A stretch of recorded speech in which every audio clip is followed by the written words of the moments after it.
Bram here is a Dutch theater director and a writer, I've read. And what's so special about him is that he decided to involve in technology for children.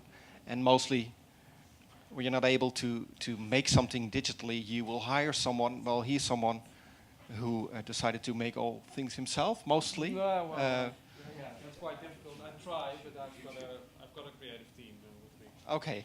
Well, I'll tell about it later, but for now I have a replacement. So Benjamin, can you? he's one of our Dutch best practices. So.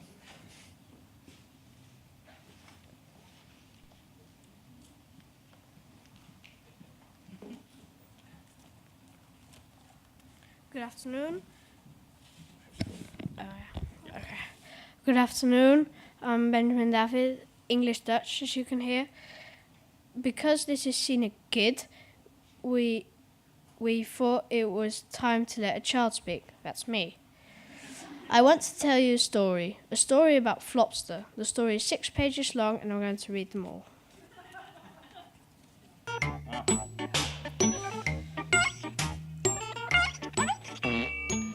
Sausage.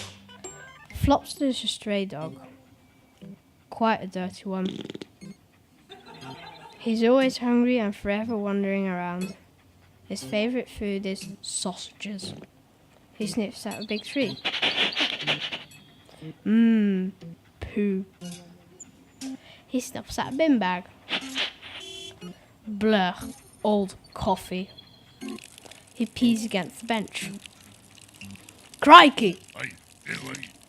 There's an old man sitting on the bench. He wipes off his shoes. What a mess, he complains. Flopster runs away as fast as he can. He crosses the road and stops in his tracks. He inhales deeply. Sausage. Flopster's tummy begins to grumble.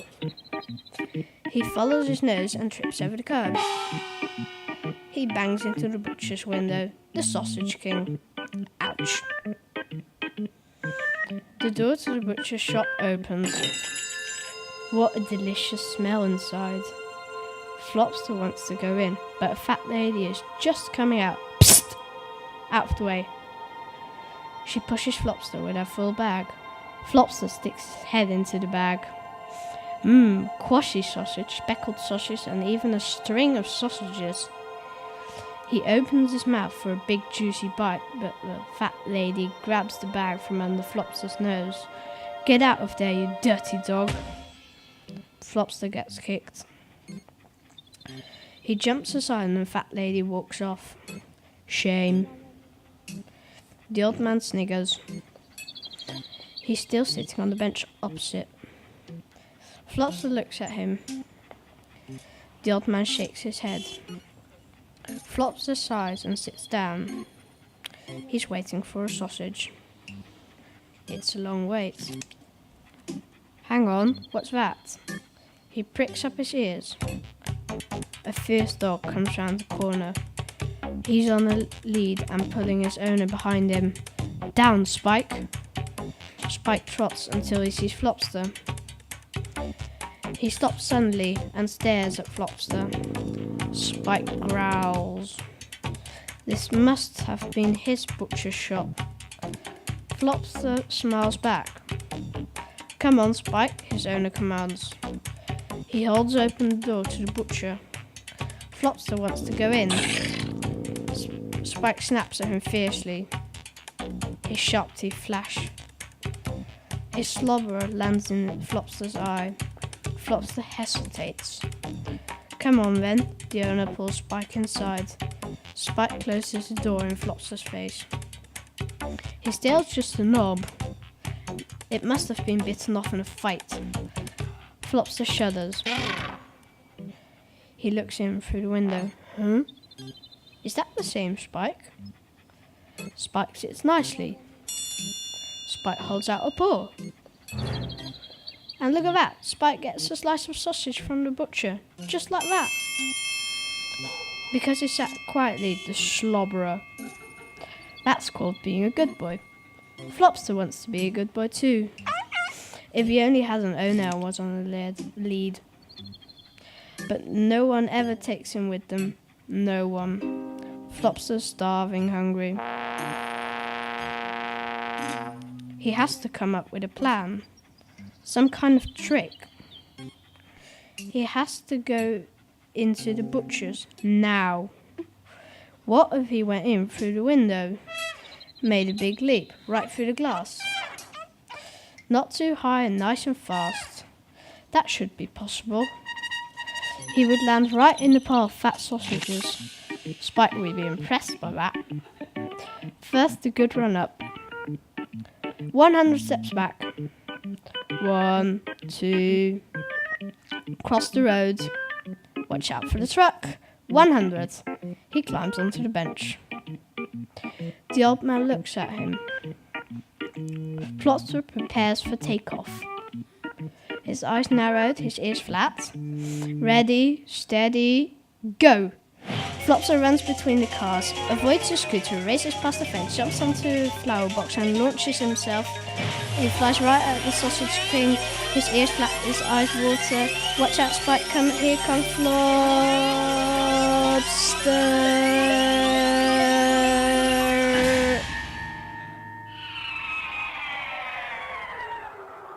The butcher's window still in one piece. Flopster's lying on the heap on the pavement. The door opens. Bye, Spike, you good boy, the butcher calls out. Spike grins at Flopster and licks his lip thoroughly. Flopster can smell the remains of sausage between his teeth. Then Spike trots off round the corner again with his owner flying after him. Flopster struggles to his feet. The old man is no longer sitting on the bench. He's standing next to Flopster, rubbing his sore head roughly.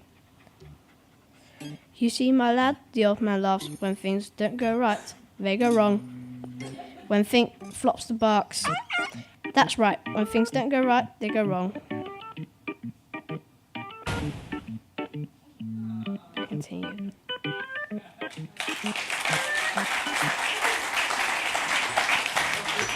iPad meenemen? Yeah. Well, this was Benjamin David. Thank you very much. We have, as part of this, well done. We actually wanted to do this before, but this is actually doghouse. So maybe you can just sit in here for a while.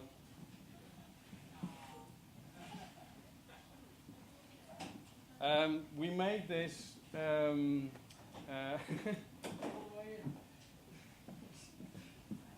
We also made this to put on schools and libraries, and we have a sort of a console with an iPad in it. I'll talk into the microphone.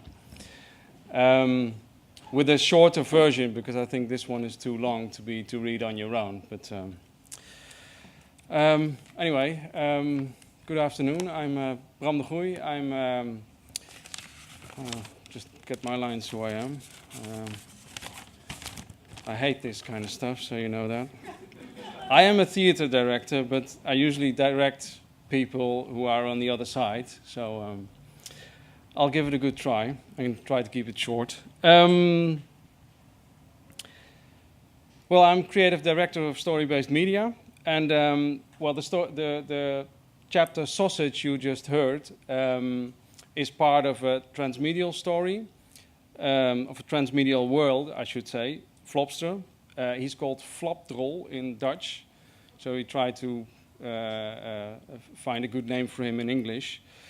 And this is, we developed it for the ages for children from the age of 4 to listen to, and to for parents to read. For older children, if they can read themselves, then they that's probably for starting readers from about 6. And the Flopster world it's a swipe story. That's the name we have for it right now, because you swipe. Still looking for other names, so maybe later we have if you have any ideas. It's a swipe story in different chapters. and it's also it's going to be a game, a small game, which gets you into the character of Flopster in another way.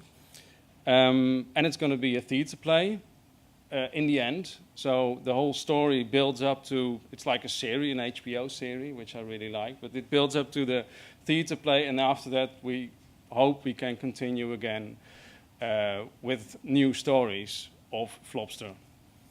And the play is scheduled in 2016, so that's we try to engage children into the story world of Flopster over a longer period of time. And I want to tell you a bit about the development of the Swipe Story app, how we created it, the idea behind it, and the technical challenges, and a bit about our mission. But first, a quick introduction. Story-based media, we're a small Amsterdam-based company. We just started a year ago with developing this app. Our creative team consists of 5, which is a writer, a creative programmer. He's also here, Ruud. Yeah. Producer and well, the composer, which is really important for us, and myself as a creative director. My background is in theatre, and I really like in theatre to have a mix of theatre and other media. So theatre and what do I say? Animations, cutouts, build things yourself, video, just to tell. That's the way we like to tell the. I like to tell the story. And I also like a good. That's mainly about slapstick, what I told, but I also like it to have a really emotional story, the one that makes me cry, preferably. So that's how I started with this. I wanted to make a story which would be really fun to read and really engaging, and I thought the audio part of children's app is sort of it's not very existent. I couldn't find any good ones, and for me it really helps to get into the emotional part of a story.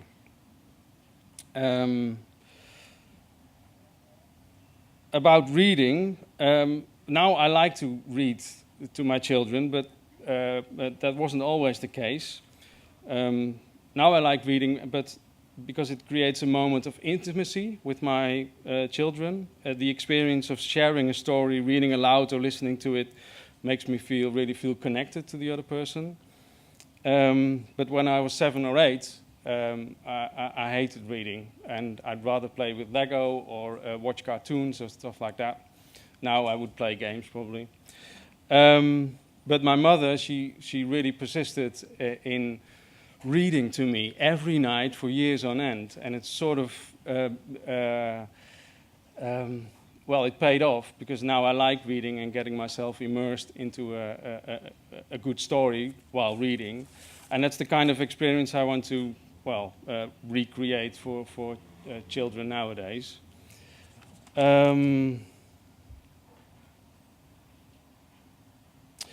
Yeah, well, the main feature of the app, is, like I said, is the audio and the development of the audio. We try to what we do is together with Helene Suer, the writer, we work.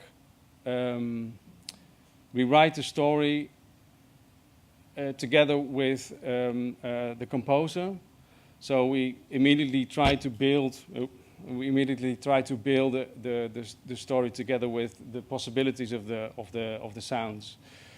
It's probably really obvious, but for me it was something new to discover, making apps. And the question was, when we started, is how to connect the sounds, or how to connect reading aloud to somebody how to connect the sounds to it and the soundscape. How do we get? I didn't want to just start a music and it just played on, and then it's because then it wouldn't be interactive. It wouldn't adjust to the reading speed of a child. So we first thought of, maybe voice activation or stuff like that, but that's really inaccurate, and when there's noise, you don't, and voice recognition is really nowhere still, I think. So then we came up with a plan to if you read along with your finger, you can really accurately trigger events at a really specific place. So that's how we came up with this. And so you also show the text just before you read it. And for adults, that's sometimes not really handy because they really like to read along and like to read further ahead so they know what's coming. But we found out for beginning readers, it's actually really, it sort of helps them focus on the words they have. And the funny thing was, when we first developed our first prototype, that was for a museum, we tried to, we had 2 stories, Aboriginal stories, and we made an installation with which it triggered the sound, but also light effects. So it was more like a small theater inside of a big box. And what we found out, we made it originally for parents to read to the children, but the first day it was in the museum, a father came in with 2 children, and the children were immediately, well, this is ours because this is the iPad and this is our territory. And they even started reading one line, you do a line, and then I do a line, and then so that was really rewarding for us to have a story which provoked and triggered children to read. Oh yeah, and then the thing with developing that, the music of, we just heard about sounds and music. At first we only had sound effects, because I really like sound effects, and I think they're really funny. I like slapstick, and so we didn't put music in. But then the story was exciting, but it didn't engage really an audience. It didn't provoke emotion. And so in the last week we had Wiebe, the composer, make music, and then it sort of lifted the whole experience of the storytelling. And that's what we try to do with Flopster, that we make a story which really engages you and which really you can live on with the dog who has nobody. Kids really wanted, this is our first test version, and kids really liked, really hoped that Flopster would find an owner, and they hoped it would be the old man, and for us it will be, so I'll tell you before. But after a few chapters he dies, so then he's alone again, and then he goes to other children, families, and he sort of hops on from family to family, and he always gets sent away because he's a bit like a 4-year-old. He's really impulsive, and he likes to follow his what he thinks of. He likes to make a mess. Well, that's basically it, I think. Do you have any questions?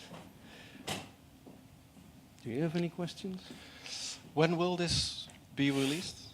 This will be released in the first app story will be released in at the beginning of 2015. It's Easter, and then we want to release more chapters in the coming year. And so that in the end, when in the end of the series of readable stories, Flopter comes into an asylum. Asiel? Is that an asylum? Mm-hmm. Yeah. And that's the beginning of the play. So we already know where the play starts, and now we have to figure out how to get Will it him be there. in Dutch only?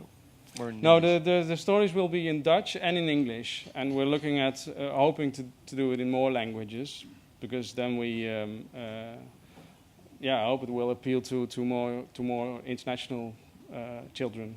Okay, thank you very much. An applause for Bram. Thank you.